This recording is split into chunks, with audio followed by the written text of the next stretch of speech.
Prime Minister, good morning. Good morning, people of Barbados.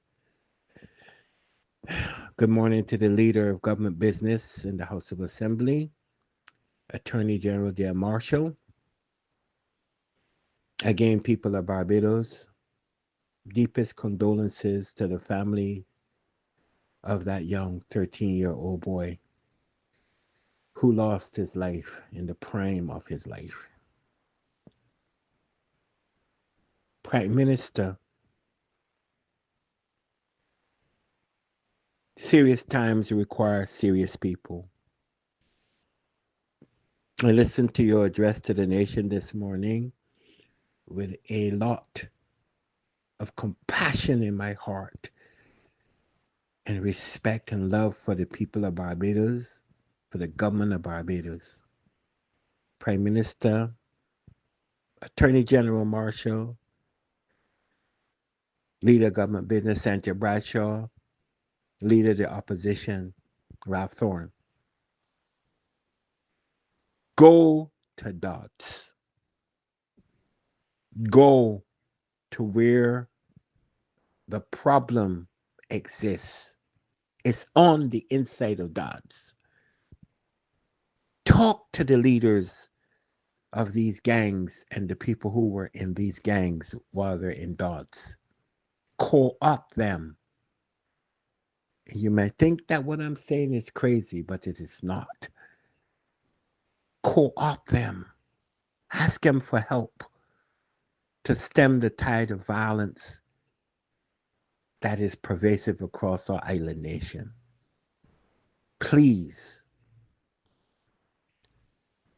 we can solve this problem, but we can't solve it from without. We have to solve it from within. And by solving it from within, Prime Minister, you're going to have to go to where the problem. Prime Minister, I just got interrupted, so I want to continue on what I was saying. In order to ameliorate the criminal enterprise in Barbados, you have to meet the criminal enterprise at its level because where the problem has escalated to now, it's too far gone.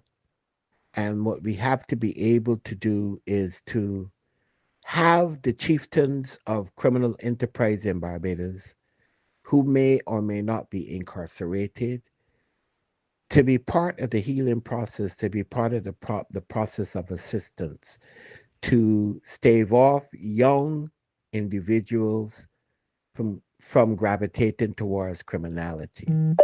You have to be able to go to the problem. If we stand or take a standoffish approach in dealing with the problem, it's going to escalate and then it's going to become even more unmanageable than it is right now. We still have time to go to the chieftains, the leaders, wherever they are. We know who they are if we do. Go to them and ask them for intercession. Uh, Ask them to buy into a level because they have families, they have children, they have mothers, they have nephews and nieces. To ask them to intercede and to buy into a process with the government for a solution based circumstance that will afford a de escalation of crime across the nation. We have to be able to do that. The buy in needs to be instantaneous from government, the opposition parties in Barbados, clerics, um, the principals in schools, wherever and whatever is necessary. Public service announcements, PSAs, advising people. Prime Minister, I suggested this a while back. Uh, Public service announcements. Let's use anyone that we can use in Barbados who the young folks look up to, who are looked up to by citizenry um, to help thwart the issue of crime. Um, let's have a buddy buddy system before you commit an act of violence. Do you know that there are other ways that you can de escalate? There are other numbers. Let's have an 800 number, national 800 number, with trained psychologists and social worker types, um, 24 hours a day, 7 days a week for a while, that can help to make better the conditions of people who may be bent on committing acts of violence, that they can reach out to and talk to. And we have to try different modalities. We have to. Right now, we are in a desperate chokehold of crime in Barbados, Prime Minister. It can be done. Trust me on this. I know, Prime Minister, what I'm saying is sounding like a crazy guy on the west coast of the United States, but I love you all so much. I'm willing to try anything, Prime Minister. Anything I'm willing to try. Please try it and see what happens. Please, I beg you. I beseech you. I, I don't know what else to do, what else to say besides beseeching you, to try this. It can work and it will work. It'll take a little bit of time, so you have to be patient with it and watch the evolution. Barbadians are good people. They're good people in Barbados. You know, God is in our midst, even when we don't see him or we don't hear him. He's in our midst, Prime Minister. I know it. Hope springs eternal. I love Barbados. I love my people. God bless you all. God bless the government of Barbados. Brothers and sisters, this is Vic. The largest awakening that Barbados could have is not about expatriated Barbadians returning home to the several parishes for some grandiose awakening. Um, the greatest awakening that we could have, if the light bulb hasn't gone off, is the loss of our youth. The loss of innocence is in itself an awakening. If that doesn't awaken us, if the light bulbs in our heads, if the light does not go off in our heads, nothing will. Every single person that blogs, starting with Sherry Veronica, uh, of consequence, who contribute to social media, every cleric in Barbados, every educator in Barbados should join hands and should speak out as a collective with the government and the opposition leader to solve what is plaguing Barbados.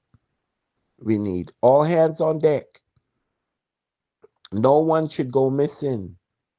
This is a titanic proportion problem in Barbados. The iceberg that is our children, our elderly, our women,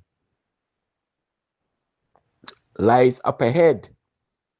We on a catastrophic course, and unless we are able to form an amalgam and deal with the problem, deal with the source of the problem, we have to meet people where they are. And if we are a little bit higher emotionally and ethically, rising tide floats all boats. We have to bring people to where we are, but initially we have to go to where they are, bring them up.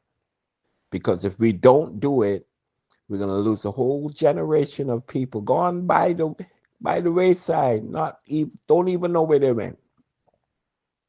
While we were milling around, BSing around, psycho babbling around, people would have been lost. Yeah, this is time for seriousness.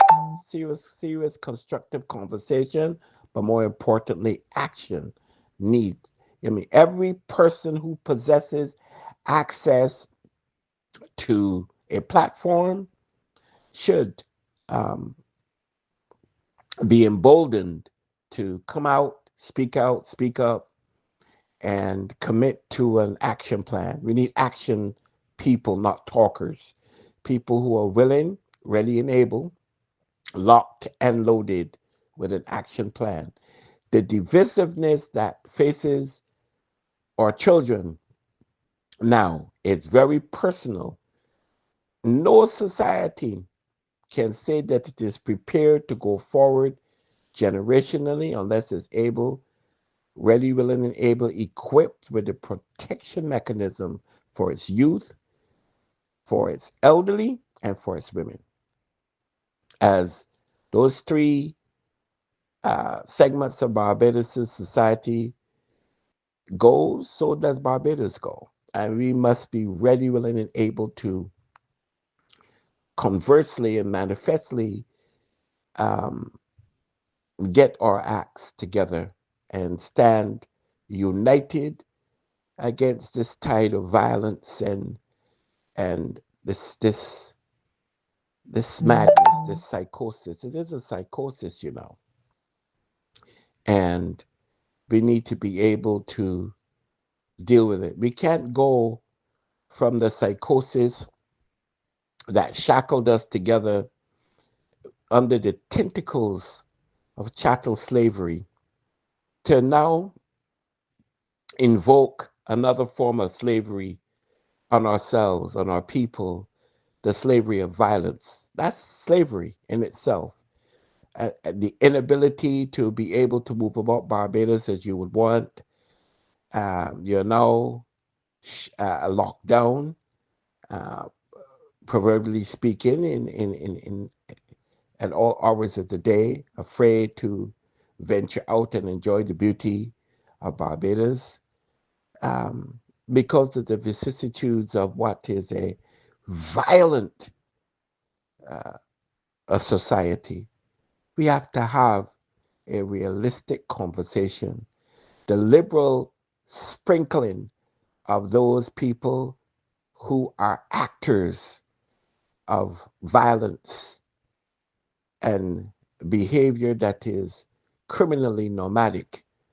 We must be able to bring those people to greater society and deal with them within the prescribes of the legal system.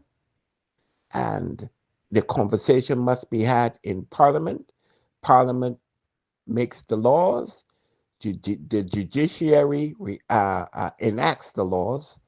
So we must give them sentencing guidelines at the judicial level to be able to deal with this situation. We're housing people in a prison industrial complex does very little. It is just storing them and allowing them to lift weights, exercise their physical bodies and not their mental spaces. So they come out bigger, stronger predators, ready to, enact violence on society once they've served their terms. We have to habilitate in order to rehabilitate. So unless we're able to habilitate, we are essentially urinating in the wind. And when you urinate in the wind, proverbially speaking, it falls back on you. Let us change the moral compass of how we engender things relative to the peacefulness of Barbados. Barbados does have an edge that leads to peace. We just need to resurface that peace and get back to the busy business of channeling energies in the right directions. Help me spread the word about Naked Departure via social media. Subscribe and share to show support and love for our channels.